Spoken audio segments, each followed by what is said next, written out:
ഈ കല്ലിനെന്താ വില? ചോദ്യം കേട്ട് കല്ല് തോണി കടവിൽ കെട്ടിയിടുന്ന തോണിക്കാരൻ കുഞ്ഞിക്കണ്ണൻ തല ഉയർത്തി നോക്കി. ഒരു വൃദ്ധൻ, ദേഹമാസകലം ചോറ് പുരണ്ടിരിക്കുന്നു.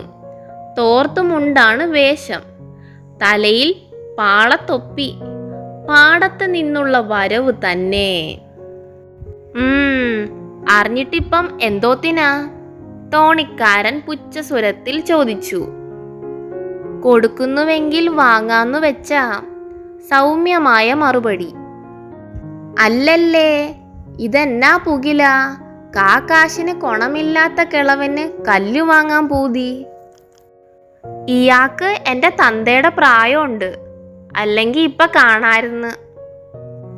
ഒച്ചപ്പാട് കേട്ട് കടവിൽ ആളുകൾ കൂടി. ഇത് കണ്ട കുഞ്ഞിക്കണ്ണന് ഹരം പിടിച്ചു. ഈ നിൽക്കുന്ന എല്ലാവരോടും കൂടി കേൾക്കാൻ വേണ്ടി പറയുക, എടോ കിളവാ, ഈ കല്ല് മുഴുവൻ തോണിയടക്കം നിങ്ങൾക്ക് തന്നേക്കാം.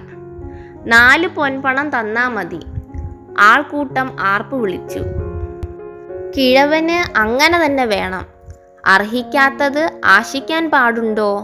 തകർന്നുപോയ ഒരു തറവാട്ടിലെ അംഗമാണ് അയാൾ. ചോദിച്ചവർക്കെല്ലാം വാരിക്കൊടുത്ത് പാളീസായിപ്പോയ ഒരു പാഴ് ജന്മം. ഇപ്പോൾ അവശേഷിച്ച ചെറിയ പാടശേഖരത്തിൽ വെയിലും മഴയുമേറ്റ് അയാൾ പണി ചെയ്യുന്നു, ഒരു നേരത്തെ വിശപ്പകറ്റാൻ. എന്നിട്ടും അഹങ്കാരത്തിന് ഒട്ടും കുറവില്ല. പരദൂഷണക്കാർക്ക് ഒരു പുതിയ ഇരയെ കിട്ടിയ സന്തോഷം. ഇന്നാ പിടിച്ചോ. വൃദ്ധൻ തലയിലെ തൊപ്പിപ്പാള എടുത്ത് നിലത്തേക്ക് വീശി. അതിനുള്ളിൽ നിന്നും പൊന്നാണയങ്ങൾ വീണു. എന്താണിത്? കണ്ടുനിന്നവർക്ക് ഒന്നും മനസ്സിലായില്ല.